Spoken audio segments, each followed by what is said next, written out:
ఆ, ఒక ఎగ్జాంపుల్ చెప్తాను. నేను నేను స్టూడెంట్గా ఉన్నప్పుడు సివిల్ సర్వీసెస్ రాసేటప్పుడు మా గురువు గారు చెప్పారు, గుర్తొచ్చింది.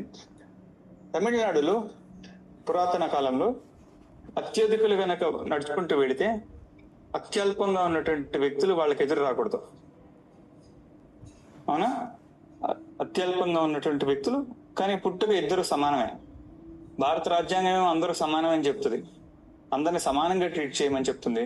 అటువంటి వ్యక్తుల్ని అత్యల్పంగా ఎవరైతే కిందగా ఉన్నారో వారిని ఈక్వల్ చేయాలన్న ఉద్దేశంలోనే అట్లీస్ట్ భారత రాజ్యంలో ఉన్నటువంటి ఆఫీసుల్లో సమానంగా ట్రీట్ చేయాలి, ఇద్దరికి సమానమైనటువంటి ఆపర్చునిటీస్ ఇవ్వాలి. ఇప్పుడు మీరు నాకు చెప్పండి, నాకు ఎదురు రాకూడదు అని చెప్పేటటువంటి వాళ్ళు ఒక వర్గం, ఎదురు వస్తే వాళ్ళు తప్పుకోవడము, లేదా తప్పుకోవడానికి ఛాన్స్ లేకపోతే భూమి మీద పడుకొని ఆ ధూళిని తను కప్పుకునేవాడు.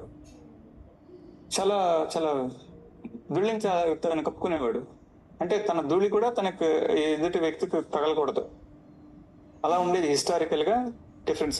దానిని కాపాడడం కోసం సుప్రీం మనకి రైట్ టు ఈక్వాలిటీ 16 Clause 1 ఏమవుతుంది అంటే, రాజ్యము అందరికి అత్యల్పంగా ఉన్నటువంటి వ్యక్తికి ఆర్ ముందున్న వ్యక్తికి ఈక్వల్ ఆపర్చునిటీ కల్పించాలి.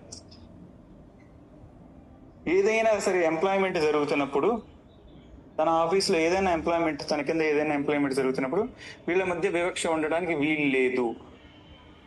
వీలు లేదు.